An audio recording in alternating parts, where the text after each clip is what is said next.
What if a quiet, nameless act of kindness offered instinctively without expectation ended up reshaping the future of three people? He was a single dad doing his best to keep a promise to his little girl. She was a pregnant woman, worn down and wordless, standing near the back of the airport line. He gave up his seat. And what she gave in return, no one could have predicted. But before we step into this story, one filled with grace, second chances, and a kind of love that can't be bought, if stories like this speak to your soul, we'd be honored to have you with us. Subscribe and stay close for every powerful, heart-stirring moment. Let's begin. The overhead lights at Walker's auto repair hummed low and steady as Jack Walker wiped the sweat from his forehead with the back of his hand. The heat had rolled in early that summer day, settling into the garage before noon. His shirt clung to him like a second layer of skin. Beside him, a radiator hissed, halfway fixed, still angry. But Jack's thoughts weren't on repairs today. His mind was already thousands of miles away, locked on a castle he'd never seen. Not just any castle, Sleeping Beauty's. What he really pictured, though, was the look on his daughter's face when she saw it with her own eyes. For years. That's how long it had taken him to save up odd weekend gigs, skip lunches, passing on drinks with the guys after shifts. All of it for one thing.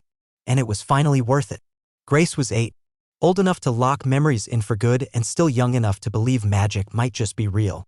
He wanted her to have something big. Something unforgettable. A memory untouched by hospital waiting rooms or hushed voices saying, "Please, just one more day." He didn't even register the ding above the garage door.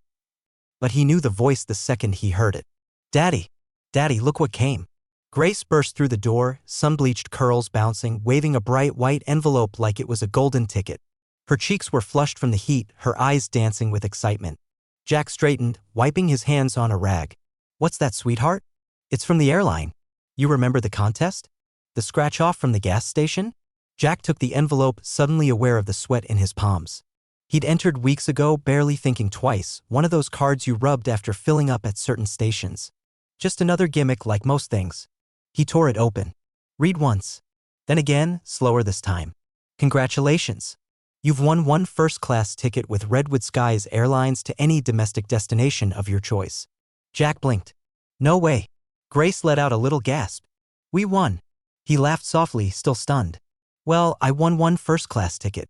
Her face faltered just a little. "Only one." Jack knelt beside her, smiling.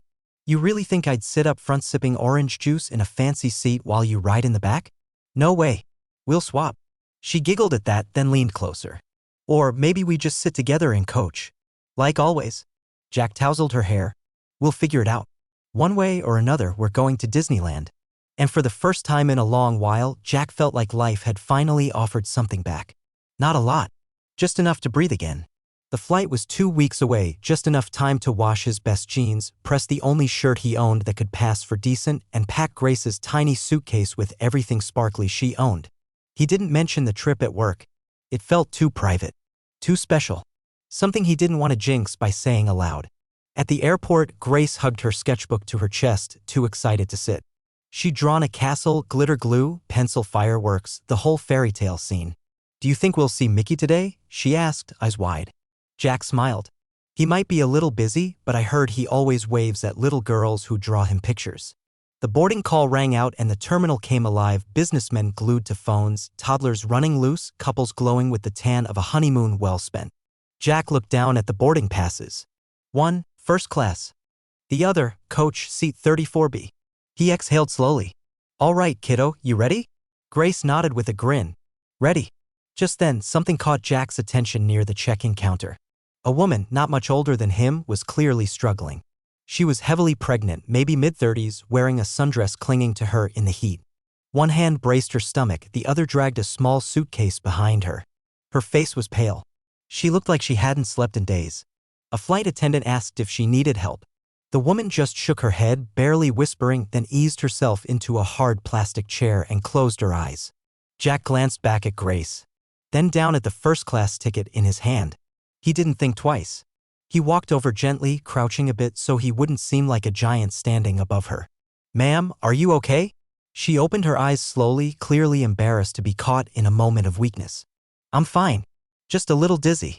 Jack gave her a small, easy smile. "You ever flown first class?" She blinked at him, confused. Jack held out the ticket. "You're about to." Claire Whitmore stared at the man in front of her like he'd just handed her the stars. Sure, she could have bought out the whole first-class cabin if she'd wanted to. But not today. Not this flight. She had boarded under a fake last name. No assistant. No entourage. No photographers lurking in terminals. Just her and the child growing quietly inside her. She didn't want anyone to know where she was headed or why. And this man. He didn't know who she was. He didn't need to. And still he gave. Her throat tightened. I can't accept that. You can, Jack said with quiet warmth. And you should. I've got a seat in the back with the best window view in the world. She studied him, hands rough, jeans faded, eyes kind.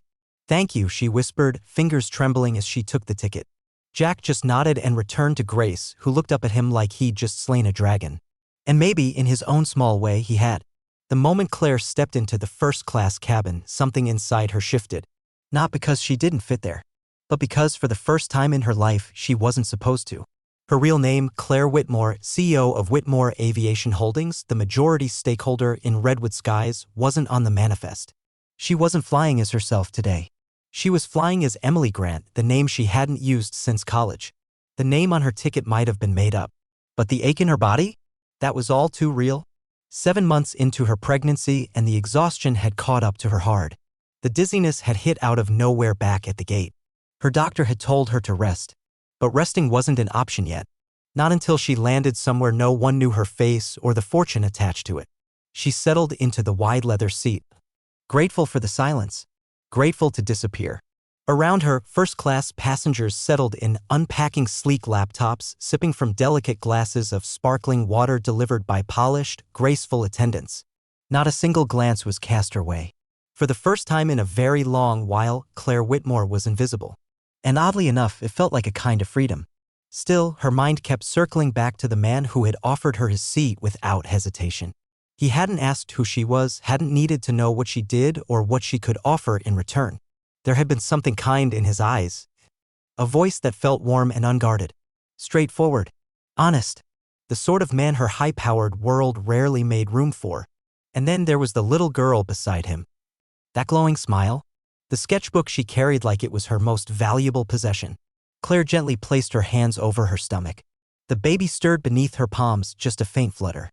She wondered what kind of father that man might be. What kind of life he was working to build for his daughter. She'd met plenty of men who had power, influence, unlimited resources, but very few who seemed to have goodness. Toward the rear of the plane, Jack Walker shifted in his narrow seat. Stretching his legs as best he could in the tight space of 34C, careful not to bump Grace, who sat beside him, already lost in her drawing again. This time, she was sketching a castle, one floating gently among the clouds. He smiled. How's the view, princess? Grace looked up, her eyes bright, and whispered. Even better than I thought it would be. Her happiness had a way of spreading, quiet but powerful. Jack leaned back, letting his eyes close for a moment. He didn't mind the cramped seat. Not today. Not when Grace's dream had finally come true. Not when the woman who clearly needed that first-class seat more than he ever would now had a little more peace. And yet, a part of him kept wondering about her. There was something about the way she moved, even when exhausted and pale, that didn't quite match someone used to hardship. She carried herself with quiet control. A kind of presence that made people instinctively take notice, even if they didn't know why. He shook the thought off. It didn't really matter who she was. What mattered was that she was all right. And Jack had long stopped giving with the expectation of getting anything in return. A flight attendant passed by with a tray of drinks. Can I get you something, sir? Jack glanced at Grace, who perked up. Do you have apple juice? The attendant smiled. Of course. I'll be right back. Jack chuckled. She's easy to please. I'll just take a water, thanks. A few minutes later, the attendant returned, this time not just with drinks, but with a small envelope in hand. This is from a first-class passenger, she said softly, offering it to Jack with a discreet smile. He blinked. I'm sorry, what? She asked that I not mention her name. Just said to make sure you got this. Grace tilted her head with curiosity. What is it, Daddy? Jack opened the envelope carefully. Inside was a single sheet of plain stationery. No logo. No name. Just a short handwritten note. Thank you for your kindness. People like you remind me why I still believe in grace. A grateful stranger. He stared at the words, letting them settle inside him. Then, without saying anything, he folded the note neatly and slipped it into his pocket. Not because it was flashy, but because it was rare. And real. A few rows away, Claire lowered her in-flight magazine just enough to catch the moment. She saw him read the note. Saw how carefully he tucked it away without fanfare or self-importance. And that meant more to her than any public gesture ever could have. There was a time when Claire believed she could count on people. But that was before allies turned into threats. Before journalists spun her grief into headlines. Before every handshake came with a confidentiality clause. This man hadn't asked who she was. He didn't know she had sat across from heads of state or closed deals worth more than entire companies. He didn't know she'd been named America's most powerful businesswoman 3 years in a row. To him, she was just a tired woman in need of rest. And somehow that had been enough. As the plane began its slow descent toward Los Angeles, Claire looked out the window at the sea of city lights sprawling into the horizon. Down there, somewhere, a new kind of life was waiting. Maybe something quieter. Maybe even better. But her thoughts drifted elsewhere. Back to the man with kind eyes. And the little girl with the castle in her sketchbook. She hadn't caught his name. Hadn't offered hers either. And yet, she had the distinct sense. This wasn't the last time they'd crossed paths. The moment the wheels touched the runway, the cabin jolted gently. Grace stirred beside Jack, blinking into the bright California sunlight pouring through the window. "We're really here," she murmured, half in a dream. Jack grinned. "We're really here, kiddo?" LAX buzzed with its usual frantic energy. Tourists chasing bags, executives pacing with Bluetooth headsets, parents juggling backpacks, and sleepy children. Jack and Grace moved with the tide of people hand in hand, her tiny suitcase trailing behind them like a loyal companion. He didn't glance back toward first class. There was no reason to. That chapter was over. Or at least, that's what he thought. He didn't see Claire just a few paces behind them, walking carefully, her hat pulled low and dark sunglasses shielding her face. No one gave her a second look. And she liked it that way. From a safe distance, she watched as Jack and his daughter paused in front of a mural near baggage claim, a colorful stretch of painted palm trees, ocean swells, and golden stars. Grace pointed up, chattering excitedly about all the things they might see. Jack crouched beside her, scanning the clouds and patiently answering every wild, beautiful question like nothing else in the world mattered more. Claire felt something stir in her chest. It wasn't longing. Not exactly. It was something quieter. Something gentler than envy. It was recognition. Because in him she saw a kind of joy that had become foreign to her.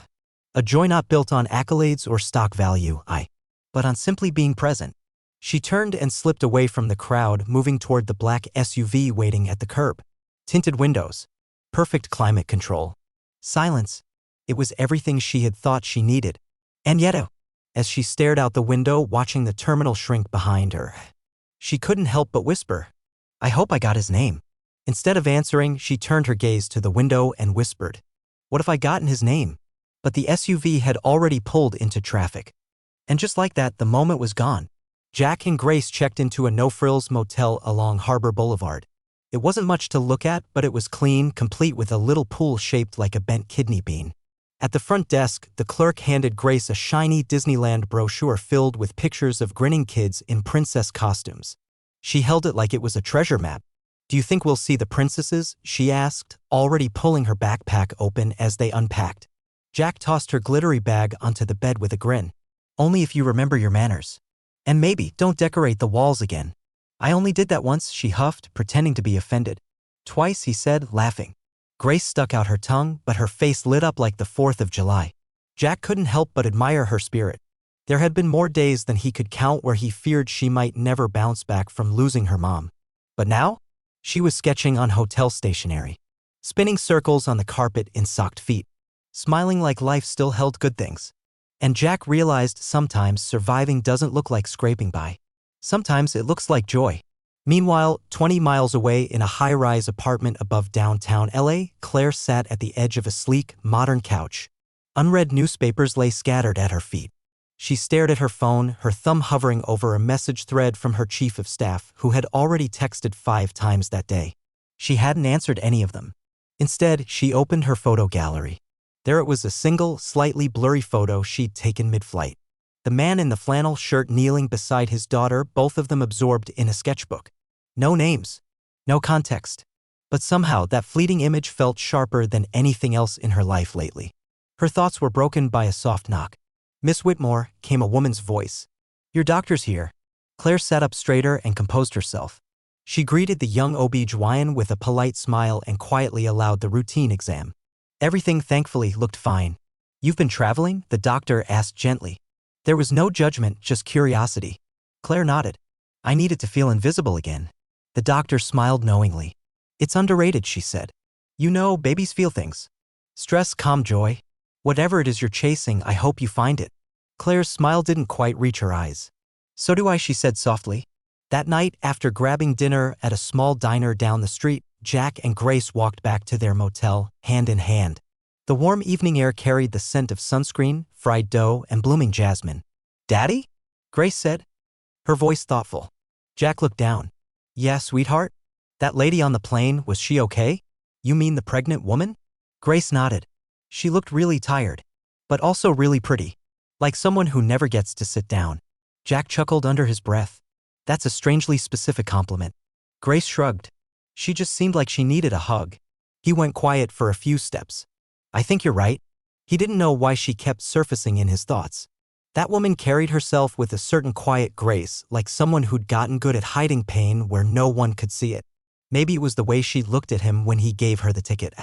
Like it wasn't just a gesture. Like it meant something far deeper. Jack shook the thought away and gave Grace's hand a gentle squeeze. "All right, kiddo. Tomorrow we take on the Magic Kingdom." Grace's eyes sparkled. "With churros," she added quickly. "With all the churros." Somewhere else in that sprawling city, two people lay awake in separate rooms, both replaying the same memory. A seat. A kindness. A brief, wordless connection. They didn't have the language for it yet. But deep down, they both knew. That flight hadn't ended when the wheels touched down. It had just begun. Far from the city lights, Claire Whitmore now stood in front of a plain white farmhouse tucked into the Vermont woods, the breeze tugging gently at the hem of her cardigan. The scent of wet hay and pine floated on the air. A narrow dirt road curved away from the porch like a loose ribbon, disappearing into a canopy of fading summer leaves. This wasn't the kind of place anyone would expect a billionaire to vanish into. Which is exactly why she'd chosen it. The house belonged to Mrs. Mabel Wright, a retired librarian who now ran a humble bed and breakfast with little fuss or fanfare. Claire had discovered it on a barely trafficked travel forum, miles from paparazzi, business summits, or nosy investors. She'd booked the upstairs room under the same name she'd used on the flight. Emily Grant. Mabel didn't ask questions. She just offered clean towels, hot oatmeal in the mornings, and the kind of quiet Claire hadn't known in years. There were no meetings. No urgent emails. No calls from people demanding what they hadn't earned. Just the wind slipping through the shutters. And the small, steady movements of the child growing inside her. Claire had once lived in penthouses with sweeping views and custom lighting that cost more than most cars. But here, in this creaky farmhouse, she found something she hadn't even realized she'd lost. The peace of being unseen. And yet, even in the silence, she couldn't stop hearing his voice. She kept thinking about the man from the plane. How he'd offered his seat with such ease, like it was just a napkin, not an act that would stay with her for days. The calm in his tone. The tenderness in how he spoke to his daughter. It was the kind of father she wished she could be. And in her case, she'd have to be both. She hadn't expected her entire life to fall apart so fast. Just a year ago, she was engaged to Victor Langley, heir to a polished New England political dynasty. Their relationship had been more arrangement than romance, a pairing of legacies, not souls. But Victor hadn't wanted the baby. He never said it directly. He didn't have to. The pressure was constant. The affection slowly replaced by silence. By distance. When Claire finally said she wouldn't terminate the pregnancy for the sake of appearances, Victor didn't tell her to leave. He just made it very clear she no longer belonged. So she left. Her penthouse.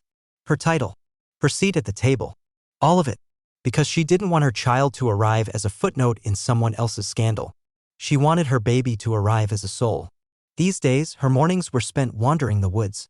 Sometimes she brought a book. Other times, just her thoughts. She had stopped wearing makeup altogether. Stopped refreshing her stock apps. Stopped curating herself to meet anyone else's expectations. And in that stillness, something shifted. She began noticing again. How the floorboards creaked into familiar patterns. How honey swirled lazily into hot tea, golden and slow. How the sunrise spilled color across dewy grass like a watercolor painting in motion. Afternoons became quieter, more open. She began sketching. At first, it was just to pass the time, a forgotten sketch pad she'd picked up from a tucked-away bookstore in town. But before long, her hand moved with purpose. Lines took shape. A little girl appeared on the page, braided hair, glittery sneakers. Sitting beside a man with worn, calloused hands and a gaze so gentle it didn't need words. She didn't know his name, but she remembered every angle of his face. One morning, as Claire sat at the breakfast table, Mabel wandered in with a steaming pot of coffee and a folded local newspaper under one arm. She set both down with a sigh. "World's still a mess," she muttered, not unkindly. "Though I suppose it always has been." Claire offered a faint, knowing smile. "Anything new?" "Same old," Mabel said, tapping the paper. "Stocks keep climbing, morals keep falling." But then she pointed to a small headline. "They're doing another story on those community scholarships. I've always believed the only real wealth is the kind you share." Claire glanced at the article's title. "Local foundation offers art scholarships for underprivileged youth." Underneath, a photo showed a group of kids painting a mural on a school's brick wall, faces messy with joy, sleeves dotted with color. Her stomach knotted. Grace. The little girl from the plane with the sketchbook held tight against her chest. Claire hadn't meant to peek, but at one point on the flight, she'd caught a glimpse over Jack's shoulder. Castles. Stars. And one page in particular with bold, blocky handwriting that had knocked the air from Claire's lungs. "For Mommy. I hope heaven has crayons." That single sentence had cracked something open in her. The child hadn't said anything. She didn't need to. It was obvious. Grace had lost her mother. And Jack. He wasn't just flying with his daughter. He was raising her. On his own. That evening, after the house settled into quiet and the Vermont sky sparkled with clear stars, Claire powered up her laptop for the first time in weeks. She paused, then typed slowly into the search bar. Redwood Skies Flight 711 Passenger Manifest. No results. At least not publicly accessible ones. She bit her lip, hesitated for a beat, then opened her email and started typing a message to someone she once trusted, an old assistant. No subject line. "I need the name of a man. He was on Flight 711 last week with a young girl named Grace. He gave up his first-class seat for a woman. I don't know his last name. I only know his kindness. And I need to know if people like him still exist." Her finger hovered over the send button, then clicked. For the first time in months, she felt something new rising in her chest. Not fear. Not exhaustion. Hope. Less than 6 hours later, before the lavender blush of dawn touched the Vermont sky, she got a reply. She hadn't been sleeping much. The baby stirred often now, sometimes gently, sometimes with the insistence of a heartbeat reminding her that life was moving forward with or without her readiness. She opened the email with a strange blend of anticipation and caution. "His name is Jackman Walker. He was traveling with his daughter, Grace Walker, 8 years old. Flight was from Kansas City to LAX. No hotel listed. No return flight booked. Want me to dig further?" Claire stared at the screen. Jackman. Jack. Of course. It suited him. Solid. Quiet. A name with roots. She typed a one-word response. Yes.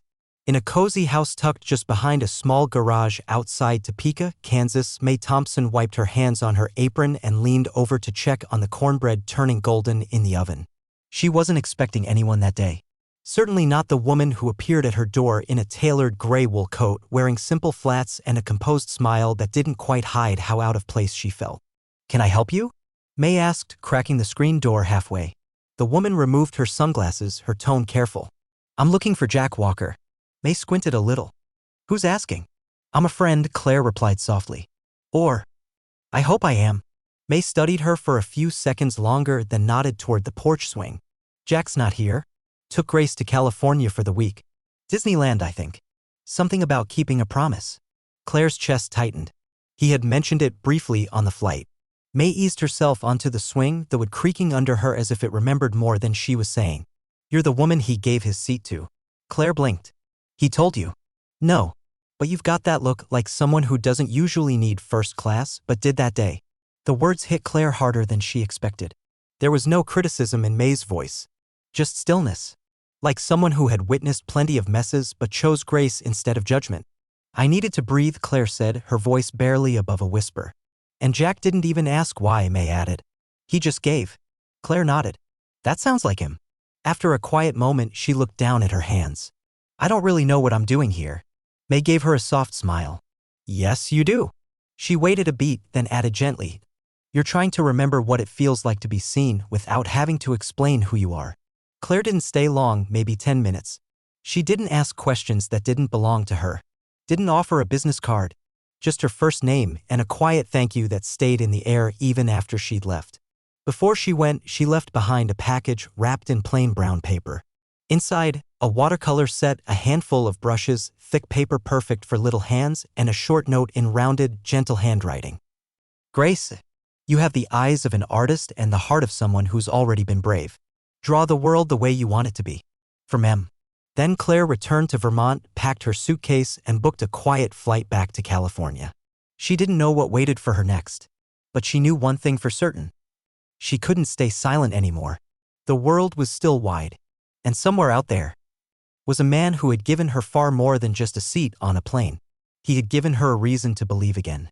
Back in Anaheim, Jack and Grace were standing in line for a ride when his phone buzzed in his pocket.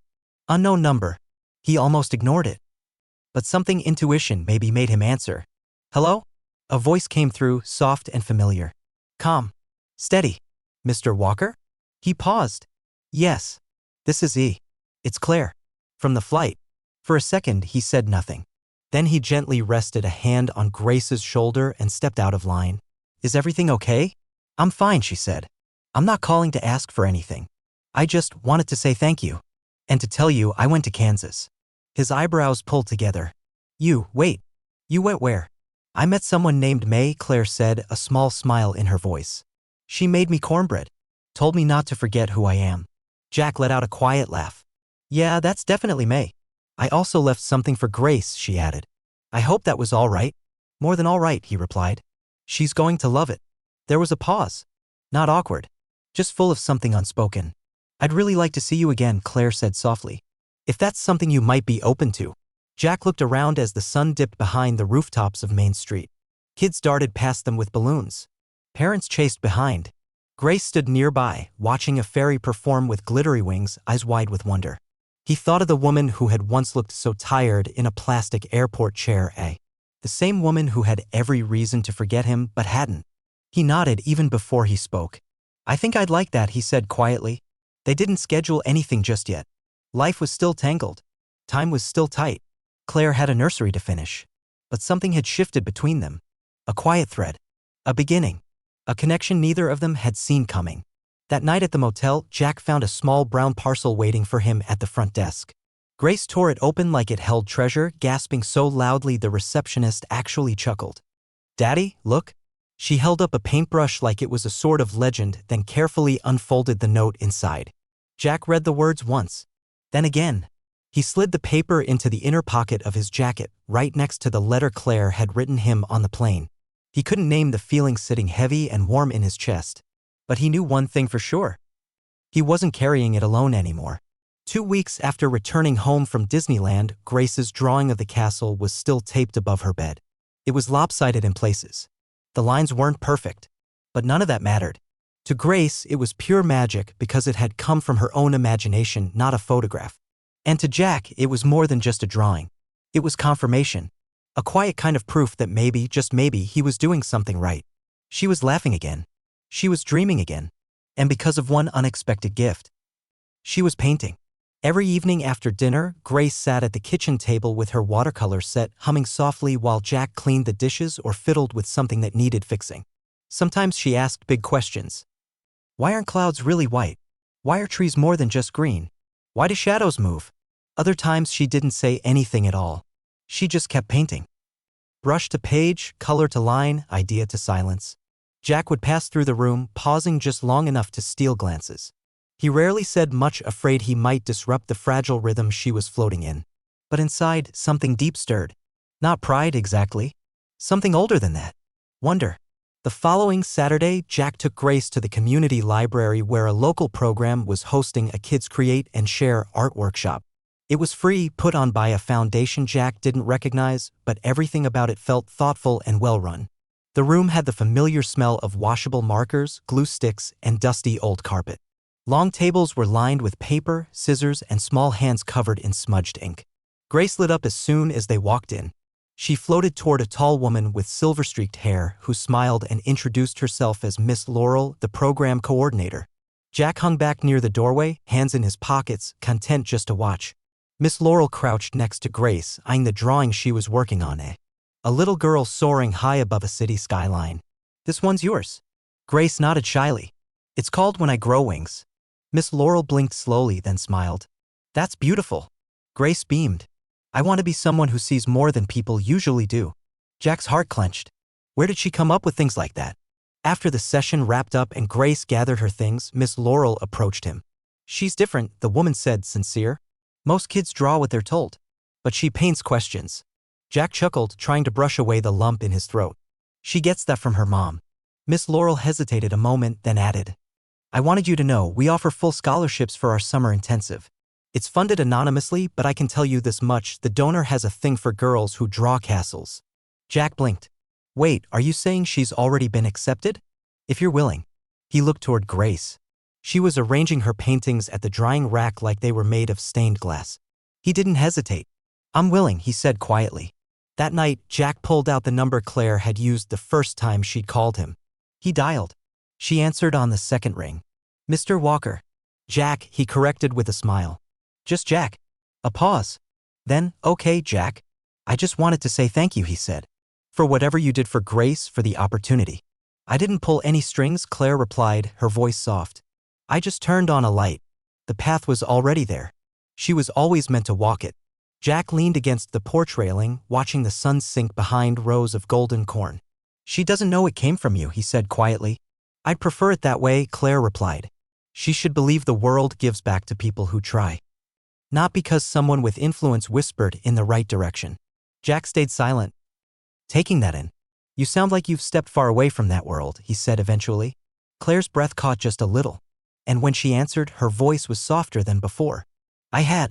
At least until I met you. 1 week later, Grace's first day at the summer art program began in a bright classroom where canvases towered over her. She didn't flinch. Instead, her confidence blossomed like a late summer sunflower. Her laughter filled the room like a melody. And Jack? Jack started waking up earlier, drinking his coffee more slowly, smiling at little things that once passed him by. It wasn't love. Not yet. It was something gentler. It was remembering what hope felt like. He and Claire spoke often, every few days. Sometimes it was just a quick check-in. Other times they'd fall into long, easy conversations about everything from parenting to paintbrushes to what it means to live beyond the weight of expectation. She never once mentioned her wealth, her name, or the life she'd stepped away from. And Jack? He never asked. She told him about the farmhouse in Vermont, how the floorboards creaked like old lullabies, and how silence had become a kind of refuge. He shared that Grace's hands still trembled before she painted, and how grief hadn't left their home. But now it felt less like a shadow and more like a memory. A quiet guest who sometimes pulled up a chair at dinner, but no longer stayed the night. One evening, Claire sat beside the crib she'd built herself, tracing the edge of a soft baby blanket with her fingers. Then she asked him something. Do you believe in divine appointments? Jack took a moment before answering. I believe in moments that feel too perfect to be coincidences. Claire smiled. He couldn't see it, but she did. That day on the plane, that wasn't just kindness, Jack. That was the beginning of something. Jack looked out his window at the evening sky, and for the first time in years, it didn't look vast and lonely. It looked open. As early July settled in, Jack stood outside the community art center, hands tucked into his pockets. The wind tugged gently at the flyer taped to the door behind him. Summer Arts Showcase, Friday at 6 p.m., open to the public. Grace had circled the date 3 times in purple marker, adding exclamation points in the corner like punctuation could guarantee perfection. He chuckled just thinking about it. She hadn't stopped talking about the show all week. It would be the first time strangers would see her artwork displayed on real walls, under real lights. Miss Laurel had described her painting as soulful. Grace repeated the word 5 times over dinner, then proudly used it to describe her spaghetti. Jack shifted his weight, glanced at his watch. He didn't usually stand around waiting for someone he'd never met in person. But today wasn't like most days. Today, she was coming. Claire had spent all morning debating what to wear. She stood in front of the mirror, holding up a simple blue sundress against her growing belly, heart thudding like she was heading to prom, not a small-town art showcase. This is ridiculous, she whispered to her reflection. She wasn't here to impress anyone. Jack had already seen her disheveled and exhausted, barely keeping it together in an airport line. And still, this time she wanted to be seen. Not as Claire Whitmore, CEO. Not as Emily Grant, the woman hiding behind borrowed names. Just herself. Flawed. Healing. Human.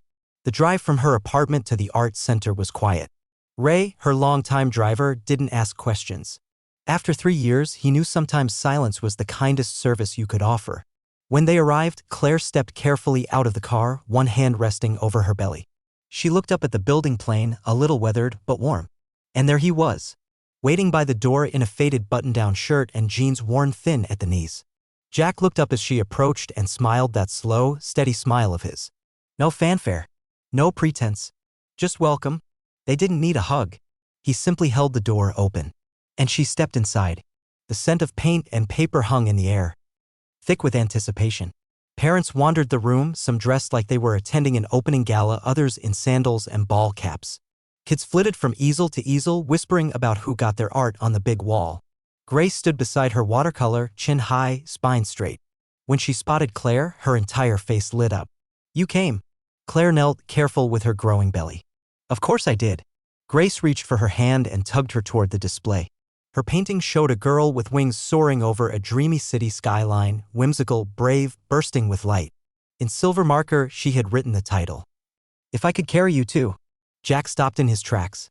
He hadn't seen the title until now. Grace beamed up at them. That's you and Mommy and me, she explained. But she's light now, so I can carry both. Claire blinked quickly, her fingers still wrapped in Grace's. It's beautiful, she whispered. Jack stepped forward and rested a hand on his daughter's shoulder. It's more than beautiful, he said gently. It's brave. Grace giggled and leaned in like she was sharing a secret. Miss Laurel says the silver makes it look professional. Claire laughed softly. She's right. It absolutely does. Later that night, after the showcase had wrapped and Grace ran off to join the other kids for cookies and juice boxes, Jack and Claire found a quiet bench outside beneath a string of glowing lights. Above them, the sky was brushed with lavender streaks and fading gold. Cicadas hummed in the background, thickening the summer stillness. She's really something, Claire murmured, still gazing toward the doorway. She is, Jack agreed. I keep wondering how someone like me ended up being trusted with her. Claire turned to him slowly. You earned her, she said, voice steady. And you still are. Jack looked at her. Not a glance. Not a passing look. But a full moment. A recognition. A seeing. Her face looked gentler than he remembered, less guarded somehow. There was a softness in her expression now, one shaped not by exhaustion but by something deeper. Motherhood suited her. Not just in the way she carried herself, but in the way she listened. It was as if life had rounded her sharp edges into something quiet and wise. Thank you, Jack said softly. She tilted her head. For what? For being here? For noticing Grace? For not turning all this into a fairy tale? You mean for not showing up with a wand and fixing everything in one wave? She teased. He smiled. Nothing like that. Claire looked down, hands folded over her belly with care. There was a time when I thought happiness was tied to the big things, titles, power, reputation. But watching a child talk about silver markers like they're made of stardust. She looked up again. That's the most grounded I've ever felt. Jack chuckled. Then maybe we've both been chasing the wrong dreams. They sat in the kind of silence that doesn't feel heavy or awkward. It just made room. It let things breathe. Eventually, Claire turned toward him. Can I ask you something personal? Of course. Do you think people like us can really start over? Not as some grand second act, just something real. Something simple. Jack took a slow breath, thinking. I don't think starting over means erasing who we were. I think it means finding someone who sees what's left and still thinks it's enough. Their eyes met. There were no big speeches. No dramatic confessions. Just a quiet understanding that something real had begun. The week following the art showcase unfolded in slow, golden moments. Not much happened, not on the surface. But underneath it all, everything was shifting. Grace returned to her art classes like she'd been crowned with invisible laurels. She told anyone who would listen that she was sort of famous now. Each evening, she sorted through the compliments Miss Laurel had jotted down on little sticky notes, storing them in her journal like rare awards. And Jack? Jack found himself smiling for no reason at all. At the sound of Grace humming, or the way the morning light hit the kitchen window just right. The world hadn't become easier. But something inside him had become quieter. And Claire? Claire had decided it was time to tell the truth. She didn't text. She didn't email. Instead, she wrote a letter. By hand. In ink. Folded it carefully. Sealed it with a blank wax stamp. On the envelope, she wrote only one thing. Jack Walker. No logo. No return address. She held onto it for 3 days before finally deciding to deliver it herself. It was a quiet Tuesday afternoon when she called him. "I was wondering," she said gently, "if you and Grace might want to meet me for lunch?" Jack hesitated. He wasn't the type to be invited to lunches, and this sounded just formal enough to make him nervous. But her voice didn't match the invitation. It was calm, vulnerable, brave. "Sure," he said at last. "Grace has been asking about you anyway."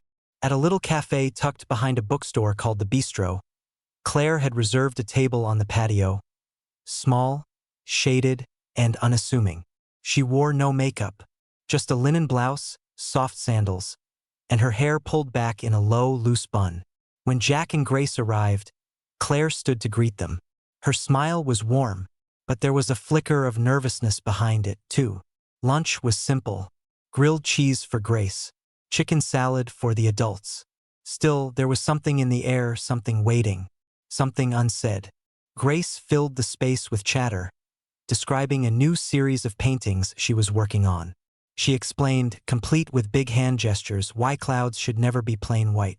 Claire listened intently, her eyes lighting up with every sentence. Every so often, she met Jack's gaze across the table. There was admiration in her look. But there was something else, too, a quiet ache that hadn't found its name yet. After dessert, Grace's second cookie, Claire reached into her bag and slid a plain envelope across the table toward Jack. He looked down at it, surprised. "What's this?" "My truth," she said simply. Jack glanced at Grace, who was now doodling happy suns on her napkin. "Should I open it now?" "I'd prefer that." Jack unfolded the envelope slowly. His fingers hesitated, like they already knew this wasn't going to be casual. The handwriting was elegant, tilted slightly, written in deep blue ink. "Jack, my name is Claire Whitmore. You may have heard it before in headlines or on the financial pages. I'm the founder and majority owner of Whitmore Aviation Holdings. Redwood Skies is one of our subsidiaries. I was the woman in the first-class seat you gave up. I didn't want you to know who I was. I was beyond tired, emotionally, physically, in every way that counts. I was trying to run from a life that looked perfect on paper, but in reality, had become unbearable. My child was conceived during a time of enormous loss, and I needed a chance to grieve, to breathe, and to begin again on my terms. That day, you gave me more than a seat. You offered something I didn't think people gave freely anymore. Grace, no conditions. No expectations, no judgment. Since then, I've watched you with Grace. I've seen the kind of father you are, the kind of man you are, and I realized maybe it wasn't the life I left that was broken. Maybe it was just the life I hadn't met yet. I'm sorry for not telling you sooner. I didn't want to scare you, or worse, damage the trust we've built. But you deserve the truth. I hope this doesn't end what we've started. I hope it's the beginning built on honesty. Claire." Jack didn't say anything at first. He just stared at the letter. His jaw tightened slightly. Grace looked up. "Daddy." He blinked, forcing a soft smile, then turned to Claire. "So, billionaire, huh?" Claire gave a sheepish wince. "Not exactly the introduction I wanted." Jack shook his head slowly. "I don't care about any of that. What matters is that you waited to tell me." "I know," she said quietly. "I struggled with it. So why now?" Claire looked straight at him. "Because if this turns into something more than friendship, I want to begin without pretending." Jack studied her, reading something honest in her eyes. Finally, he nodded. "You were right to wait, and right to tell me." Claire's shoulders relaxed, and her eyes shimmered with quiet relief. "I can't promise I won't feel a little awkward," Jack admitted, his voice light but honest. "I mean, my version of fine dining is chili in a thermos at a Little League game."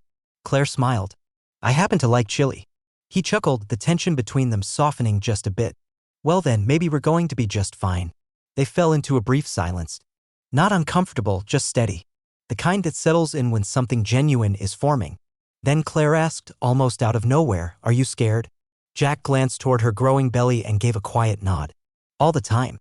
"What about you?" Every single day, she answered without hesitation. Jack looked back at her, this woman who had once been a stranger in an airport line. Then maybe we figure it out the old-fashioned way, he said, his tone gentle. One seat at a time. Later that night, as Grace climbed into bed, she looked up at her father with curious eyes. Is she a princess or something? Jack grinned. Not exactly, he said. But she's got a heart the size of a castle. Grace thought for a second. I think we should keep her. Jack turned toward the window, the lights of the motel parking lot glowing dimly outside. And in his chest, something unfamiliar stirred, a kind of hope he hadn't dared to feel in years. The days that followed Claire's letter felt like they were suspended in midair. Quiet. Weightless. A little fragile. Jack went through the motions of daily life. Morning coffee. School runs. Fixing busted engines and clunky transmissions in the garage. But his thoughts kept drifting. On the surface, nothing had changed. Claire was still the same woman who had sat beside him at the art showcase, who had laughed at Grace's cloud theories and listened like every word out of a child's mouth mattered. And yet, in another sense, everything had changed. Because now he knew who she really was. Claire Whitmore. The name on terminals across the country. The woman behind an empire. The person who could make things happen with a single phone call. And Jack? He's still worried about coupons. Still patched up his own boots. Still stressed over dental bills. He didn't feel angry about it. But something else crept in. Distance. That Friday when Claire called, her voice was soft, carefully measured. I was thinking, maybe you and Grace could stop by this weekend. Nothing big. Just lemonade and company. Jack hesitated. And he hated that he did. I'm not sure, he said after a pause. Grace has a ton of homework. We're trying to keep ahead of things. Claire didn't argue. She simply said, of course. Maybe another time. He thanked her. She thanked him for picking up. Then the call ended quietly. That weekend, Jack took Grace to the park. She dashed between monkey bars and swing sets, her laughter trailing behind her like wind. Jack sat alone on a bench, watching a couple stroll past with a baby in a stroller. They looked ordinary. Worn sneakers, faded jeans. But the woman rested her head on the man's shoulder like it was the most natural thing in the world. And he kissed her temple without even thinking about it. Twice, Jack felt the familiar tug deep in his chest. Not jealousy. Just longing. That quiet ache that reminded him how much he still wanted something more. And how terrifying it felt to want it all. Later, on the walk home, both of them spotted with grass stains and chocolate ice cream. Grace looked up at him, face still sticky with joy. Are we going to see Claire again soon? She asked. Jack smiled, but there was something unsure in his eyes. Why do you ask? Grace shrugged. She makes you smile, she said. Like when I draw cats with 6 legs. Jack laughed out loud, he couldn't help it. But something snagged in his throat. I don't know, kiddo, he said after a moment. Grown-ups get scared too sometimes. Grace was quiet. Then she added, without looking at him. She never made me feel small. Those 6 words stopped him cold. He'd been so caught up in his own doubts. He hadn't realized what Grace had already seen clearly. Claire never acted above them. She never made them feel like charity. She never turned their lives into a project or a favor. She just showed up. She listened. She laughed. She told the truth when hiding it might have been easier. That night, Jack pulled out her letter again. He unfolded the page carefully, just like he had the first time, letting each line land and linger. There was no pretense in it. No arrogance. Just a woman who wanted to be known for real. And for the first time, Jack began to wonder. Maybe it wasn't Claire's wealth that had created the space between them. Maybe it was his fear. Fear that he had nothing to offer in return. He folded the letter again, slower this time, slid it back into the envelope, and tucked it inside the drawer beside 2 sacred things, his wedding ring and Grace's ultrasound photo from 9 years ago. Then he reached for his phone. Claire didn't answer right away. When she finally picked up, her voice cracked ever so slightly. Jack, I owe you an apology, he said, not wasting a second. I pulled away. There was a silence. Then, gently, I noticed. I told myself I was being careful, cautious. But the truth is, I got scared. I started thinking maybe I didn't belong in your world. Jack, Claire said softly, you offered me your seat before you even knew my name. You belong in every life I want to build. Her words landed on him like a gentle rain. Unexpected, welcome, and quietly healing. Grace misses you, he added after a moment. I miss you both, she replied. I haven't laughed the same since that cookie fight. Jack chuckled under his breath. She still insists she won. She did, Claire said with a smile in her voice. Jack hesitated. His next words felt too big for the moment but too honest to hold back. I don't really know how this works. The two of us. Things feel so different between our worlds. Claire's response was quiet but steady. Not where it counts. We've both known loss. We've both known love. And we both understand what it means to start over. Quietly, without applause. The pause that followed wasn't empty. It was full of thought, of feeling, of something unspoken beginning to take shape. I want to see you, Jack said. I'd really like that, Claire replied. The next day, Claire showed up at Jack's house with a basket of homemade muffins and a bouquet of sunflowers, the same kind Grace once called the flowers that look like smiling faces.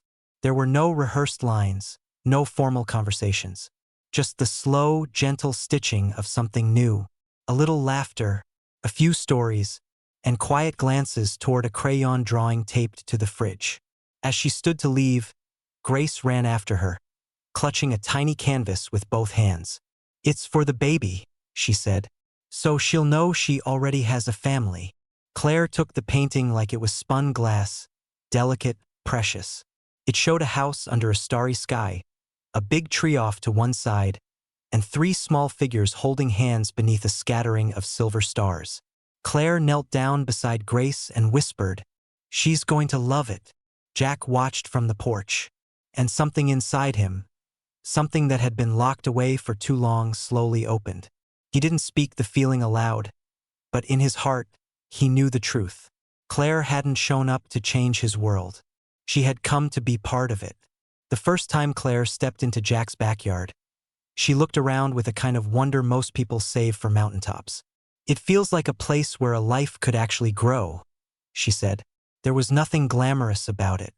A small patch of grass surrounded by lopsided flower beds, a porch swing that creaked like an old song, and a faded shed in the corner.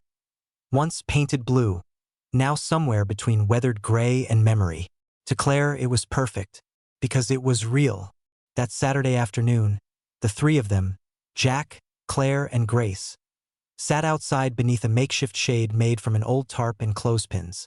A pitcher of lemonade rested on a paint-streaked card table. Grace buzzed around them like a happy little firefly, pausing occasionally to decorate the sidewalk with colorful chalk strokes.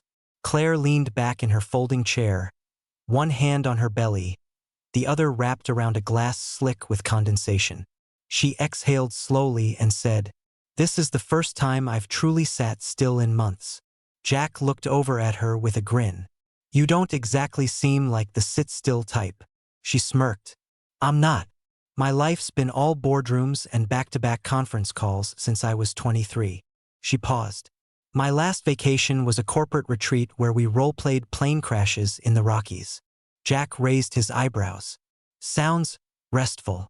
Claire laughed. "It was the first time I ever thought about crashing for real." Then she winced. "That was a terrible joke. I'm definitely out of practice." Jack gave her a kind look. "You're doing just fine." There was a pause, not awkward, not empty. Just a shared quiet between 2 people learning how to breathe again in each other's presence. Later, as the sky turned golden and cicadas began their soft summer chorus, Grace tugged on Jack's shirt. "Can we go stargazing tonight?" Jack smiled. "Only if you promise not to ask me 1,000 questions about aliens." Grace's grin stretched ear to ear. "No promises." Claire's hand drifted to her belly again. She hadn't talked much about the pregnancy, not because she was hiding it, but because she held it like something sacred, like the baby had already changed her, long before that first cry. "Grace," she said gently, "would you help me pick out a name?" Grace's eyes went wide with excitement. "Well," Claire continued, "I'm hoping she's as brave as you, and as creative. So, I figured you might be the expert." Grace nodded with full ceremony, then dashed inside to grab her idea notebook. Jack watched her with a quiet smile. "You really mean that?" he asked. Claire turned toward him, her voice softer now. Jack, I've spent years surrounded by people who say yes to everything I ask. But none of them really see me. She paused, then added, your daughter sees. She looked at him, her gaze steady. So do you. Jack looked down at the porch boards, weathered and worn, trying to ground himself in the moment. I'm not used to being seen. Claire tilted her head and said, maybe it's time you were. That night, after Grace had fallen asleep, her notebook still flipped open to a page titled Name Ideas. Stars, trees, and strong things. Jack walked Claire out to her car. The air was soft and still. Above them, the stars gleamed like quiet promises. He opened the passenger door, then paused. There's something I want to give you. Claire turned, curious. From the back of his truck, Jack pulled out a small wooden box. Inside was a folded piece of paper and an old airline boarding pass. Creased, slightly torn, but still intact. Claire stared at it, her breath catching as recognition bloomed. It's the ticket, Jack said. The one I gave you. She blinked in surprise. You kept it. Jack nodded, giving a modest shrug. I asked the flight attendant if they could reprint a copy, he admitted. Figured maybe one day, I'd share the whole story with Grace. Claire took the ticket carefully, holding it like something sacred. Then Jack handed her a second item, a folded piece of paper. I wrote something too, he said. Claire opened it slowly. Her hands trembled just slightly. There's a seat in my life that used to sit empty. It wasn't made of leather or stitched with luxury, and it didn't come with champagne. But it mattered. That seat was waiting. For someone kind enough to earn it, strong enough to carry it, and honest enough to stay. You've done all three, and if you ever want that seat, it's yours. Jack. Claire brought a hand to her lips, her eyes glistening. But she didn't cry. Instead, she gave one firm, steady nod. I'm done running, she whispered. I choose the seat. Jack stepped forward, wrapping his arms around her gently. Not a kiss. Not yet. Just the kind of embrace shared between two people who had stopped fleeing. From fear, from grief, from the past, and finally from themselves. The next morning, Jack opened his front door to find an envelope sealed tight and resting on the welcome mat. Inside was a plane ticket, 3 seats, 1 destination, and one word written in looping handwriting at the bottom, home. The day began like any other. A breeze rustled through the trees outside the Walker home, brushing across the lawn like a soft wave. Birdsong filled the air. Somewhere down the street, a lawnmower droned. Around noon, the mail arrived and Grace dashed barefoot to the mailbox, crayon smudges still on her fingers. But today wasn't like the others. Today, they were boarding a flight. Not just across the country, but into something new. Something they never saw coming, but somehow believed in now. At the airport, Jack stood with one hand draped gently over Grace's shoulder and the other gripping a worn carry-on bag. He wore his best shirt, freshly ironed, still a size too big. Claire had once told him he looked honest in it. He took that as the best compliment anyone had ever given him. Grace sported her favorite purple sneakers and a sparkly backpack packed with sketchbooks, crackers, and her beloved stuffed fox, Clementine. Claire stood a few steps ahead, boarding passes in hand. Her belly round under a soft gray maternity sweater. She looked serene, steady, whole. Not because of wealth, not because of headlines, but because for once she didn't have to be anyone but herself. When she turned and caught Jack's eye, he gave a small nod. She nodded back. No speeches, no spotlight, just quiet readiness. On board, Grace nestled between them, chatting happily about everything and nothing. She filled the space with castles and crayons and something she called cloud kissing, which she explained as that feeling when you're flying over the world but you still remember it's down there. Jack leaned back and simply watched her, feeling something he hadn't let himself feel in a very long time. Safe. Not from sadness or the unknown, but safe in the knowledge that he wasn't carrying it all by himself anymore. Midway through the flight, Claire pulled out a small, carefully wrapped box and placed it on Grace's tray. What's this? Grace asked, her eyes wide with wonder. A gift, Claire replied. For helping me be brave. Grace unwrapped it slowly and lifted the lid. Inside was a silver necklace, its charm shaped like a paintbrush. Etched along the side were the words, "Create what you can't find." Grace was quiet for a moment. Then, in a whisper, she asked, Can I draw our family? Claire's voice caught in her throat. I'd love that, she said. Jack reached across and gently took Claire's hand. In that quiet moment, no one needed to say a word. Everything they felt was understood. The weeks that followed passed with a quiet grace neither of them had expected. Claire began handing over the reins of her company to a board she trusted.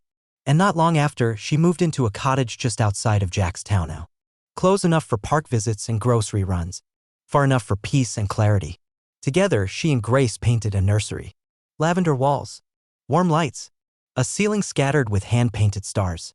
Jack built the crib himself. Swore a few times. Smashed his thumb 3 times. But when Claire kissed it softly, he forgot why it even hurt. They didn't rush toward anything. There was no ring. No aisle. No ticking clock. Just slow dinners. Shared errands. And love growing quiet and real between the cracks. The baby arrived just after sunrise on a crisp September morning. Jack paced the hospital hallway like a man chasing sparks. Grace waited beside Miss Laurel, holding the necklace close to her chest and whispering wishes into the hood of her sweatshirt. Finally, a nurse appeared with a gentle smile. They're ready for you. Jack stepped inside the room and forgot how to breathe. Claire lay cradling the tiniest bundle he'd ever seen. Tears still drying on her cheeks, but a light in her eyes unlike anything he'd known. She's here, she said softly. And she's perfect. Jack approached carefully, heart pounding. Claire lifted the baby toward him, offering her like something sacred. He took the newborn in his arms, holding her like spun glass. What's her name? He asked, his voice rough with awe. Claire looked over at Grace, who beamed. Her name is Nora, she said. Jack gazed at the baby's face, her eyes still heavy with sleep. Welcome home, Nora, he whispered. That night, after the visitors had left and the hospital halls fell into silence, Claire stood at the window looking out at the starlit sky. Jack stood beside her. Nora nestled in his arms. Grace curled up nearby, already sketching the newest member of their family. Do you believe in miracles? Claire asked. Jack didn't answer right away. He looked down at the child in his arms, then at the girl with the sketchbook, then at the woman who once walked into his life with nothing but exhaustion and courage. I didn't, he said finally. But I do now. Claire leaned into him. And in that quiet, no stage, no spotlight, no applause, they stepped into the life they never thought they'd find. Not a rescue. Not a fairy tale. Just a family. And sometimes, that one simple seat we choose to give away becomes the beginning of the life we never dared to dream. If this story moved you in any way, we'd love to hear from you. Share your thoughts in the comments and tell us where you're watching from. It's always incredible to see how far kindness can travel. And if you'd like to be part of more true-to-heart stories that remind us of what really matters, hit subscribe. We'd be honored to have you. Thank you genuinely for being here. Until next time, take care of yourself. And keep believing in small miracles. Glowing star.